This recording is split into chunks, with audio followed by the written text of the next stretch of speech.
बिस्मिल्लाहिर्रहमानिर्रहीम। अस्सलामुअलैकुम। उम्मीद करता हूँ कि आप सब खैरियत से होंगे। तो जैसा कि पिछले लेक्चर में हमने डिस्कस किया था कि कमेंट्स क्या होते हैं सी लैंग्वेज के अंदर। तो कमेंट्स हमने सिंपल देखा कि सिंपल ऐसी कुछ स्टेटमेंट सेंटेंसेस होते हैं जिन्हें सी कंपाइलर क्या कर देता है, इग्नोर कर देता है। यानी उन्हें हम प्रोग्राम में लिखें या ना लिखें, उनसे हमारे आउटपुट में कोई भी फ़र्क नहीं पड़ेगा।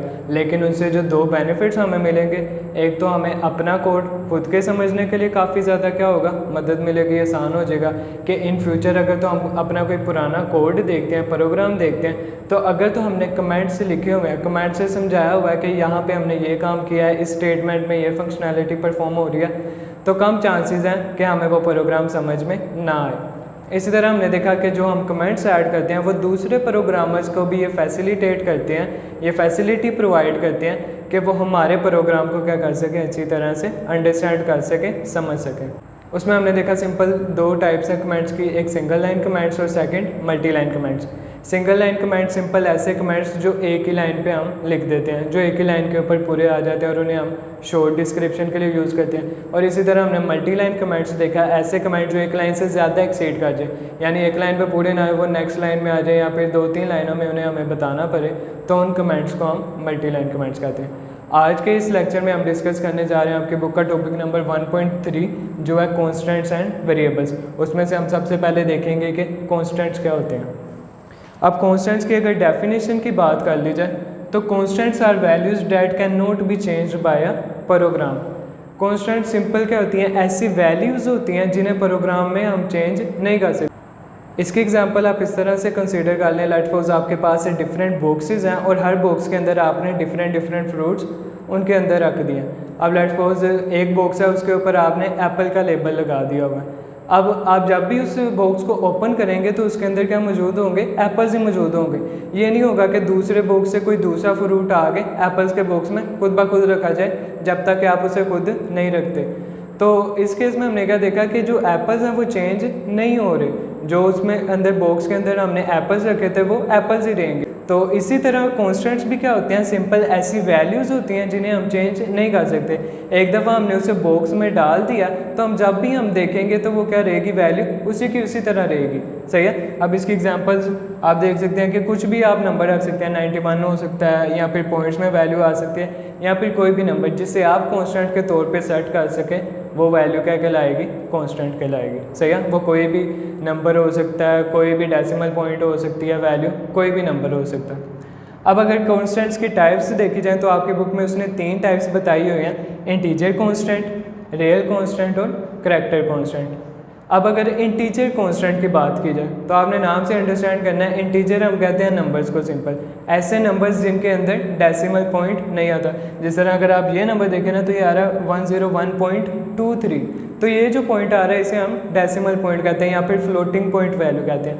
तो इंटीजर कॉन्स्टेंट ऐसे कॉन्स्टेंट होते हैं the values without a decimal point, यानी ऐसी वैल्यूज़ जिनके साथ कोई भी डेसिमल पॉइंट ना हो। वो इस तरह से 91 हो सकती है, 1500 हो सकती है, 1300 हो सकती है, 78 हो सकती है, 215 हो सकती है। कोई भी ऐसी वैल्यू जो डेसिमल पॉइंट के बगैर हो, उस वैल्यू को हम इंटीजर वैल्यू कहते हैं। अब अगर इसकी थोड़ी सी करैक्टरिस्टिक्स देख ली जाए तो दे कैन बी पॉजिटिव और नेगेटिव। इंटीजर कॉन्स्टेंट के अंदर जो हम वैल्यूज़ स्टोर करवा सकते हैं वो पॉजिटिव भी हो सकती हैं और नेगेटिव भी हो सकती हैं। और दूसरी चीज़, in case of no sign value is considered as positive.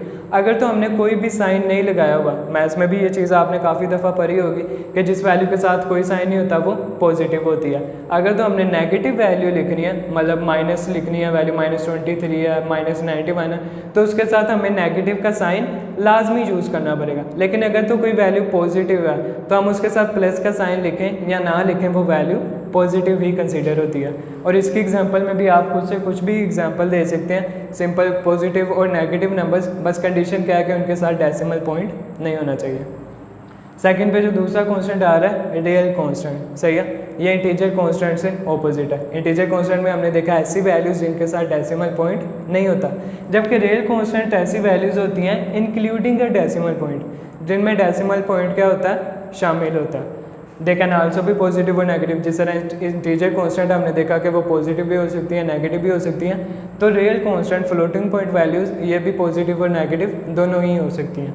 अब अगर इसकी एग्जांपल देख लें तो 3.14159.107.2800, लेट्स सपोज अगर इसके साथ नेगेटिव का साइन लगा दें तो ये सब वैल्यूज़ के हैं, रियल कांस्टेंट है। तो आप भी खुद से कुछ भी एग्जांपल लिख सकते हैं, लेकिन उसमें क्या आप पॉइंट ऐड करते हैं। लास्ट पे जो कांस्टेंट है करैक्टर कांस्टेंट। करैक्टर नाम से ही पता चल रहा है एक सिंगल करैक्टर।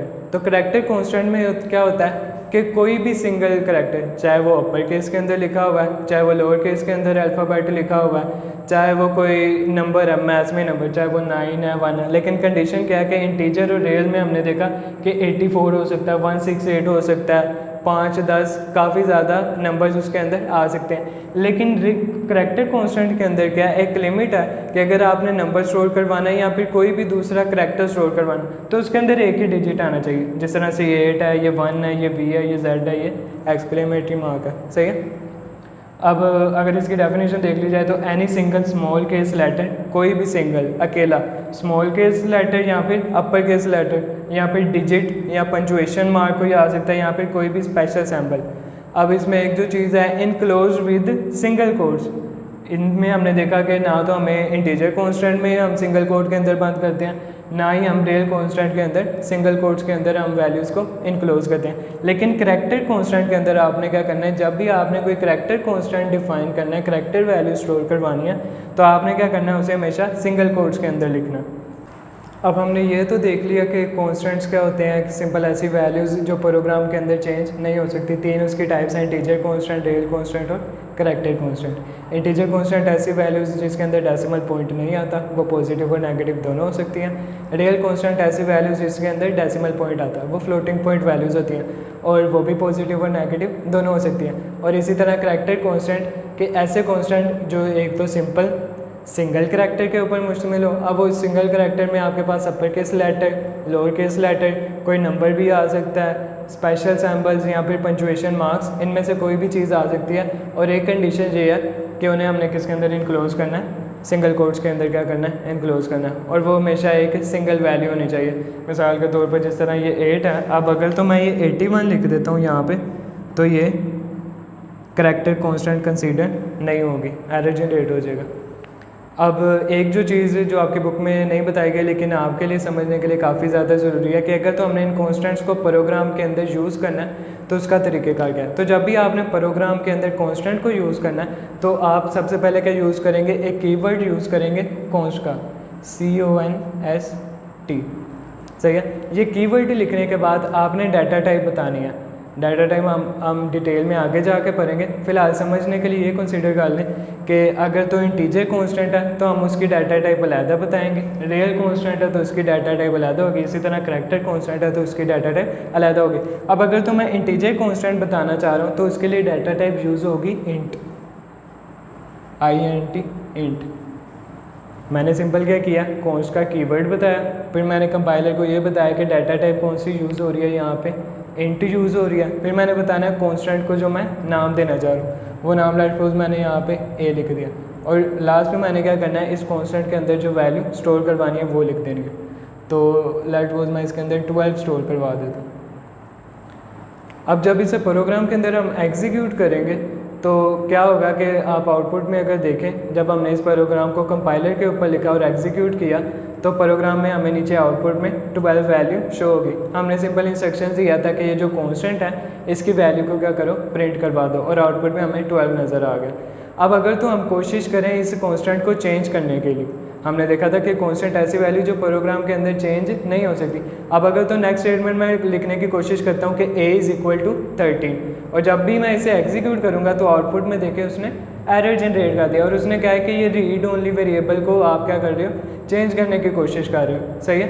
तो इससे बताने का मतलब सिंपल यही है कंपाइलर का कि आपने पहले उसे 12 बता दिया, अब ये कांस्टेंट आपने रखे, अब आप इस वैल्यू को चेंज नहीं कर सकते। अगर तो आपने बॉक्स के अंदर एप्पल रखे हैं तो उसके अंदर से एप्पल ही निकलेंगे। और ये एक चीज़ आपके माइंड में शायद आए कि हमने कांस्टेंट वैल्यू क्यों रखनी है, हम क्यों चाहेंगे कि ऐसी वैल्यू हम रखें जो प्रोग्राम के अंदर चेंज ना हो सके। तो काफ़ी ज़्यादा केसेस में जब हम मैथमेटिकल कैलकुलेशंस काफ़ी ज़्यादा कर रहे होते हैं तो हमें ऐसी वैल्यूज़ की ज़रूरत पड़ती है जिन्हें हम चाहते हैं कि ये चेंज ना हो। अगर तो वो वैल्यूज़ चेंज हो जाए तो हमारे आउटपुट गलत जनरेट होगा या फिर ठीक आउटपुट नहीं होगा। लेट्स सपोज अगर आपने एरिया का सर्कल फाइंड लेट्स सपोज आपने सर्कल का एरिया फाइंड करना है। अब इस केस में सर्कल के एरिया का फॉर्मूला होता है पाई आर स्केयर। अब इसमें पाई की वैल्यू अप्रोक्सीमेट होती है 3.14159। अब अगर तो प्रोग्राम में किसी तरह से इस तरह हो जाए कि हम कांस्टेंट पाई की वैल्यू को ना रखें और हम वेरिएबल लेट्स सपोज रख दें, वेरिएबल की वैल्यू फ़िलहाल के लिए आप ये समझ लें कि चेंज हो सकती है। अब अगर तो इस तरह से हो जाए कि 3.14 की जगह वो चेंज होकर कुछ और हो जाए, तो जो एरिया का तो जो सर्कल का एरिया हम फाइंड कर रहे हैं तो उसका आउटपुट हमें जो आंसर है वो सही नहीं आएगा। लेट्स सपोज अगर तो उसका आंसर 38 पॉइंट समथिंग आना चाहिए था तो उसका answer 28 point something, 29 point something इस तरह से आ सकता है। वो वैल्यू पे डिपेंड करता है कि पाई की वैल्यू अगर तो चेंज हो जाती है, सही है। तो इस तरह की केसेस में हम आपने क्या कोशिश करनी है, हमेशा आप उस वैल्यू को, जिस वैल्यू को आप चाहते हो कि प्रोग्राम में चेंज ना हो, तो उस केस में हमने हमेशा कोशिश करनी है कि उस वैल्यू को हम कांस्टेंट के तौर पे डिफाइन करें, चाहे वो इंटीजर कांस्टेंट हो, चाहे वो रियल कांस्टेंट हो या फिर करैक्टर कांस्टेंट हो। इंशाल्लाह नेक्स्ट लेक्चर में हम वेरिएबल्स डिस्कस करेंगे और अभी शायद कुछ कन्फ्यूजन हो आपको इस एग्जांपल के अंदर, तो नेक्स्ट लेक्चर में इंशाल्लाह वो भी क्लियर हो जाएगी। तब तक के लिए अपना बहुत ज़्यादा ख्याल रखिए। जज़ाकल्लाह।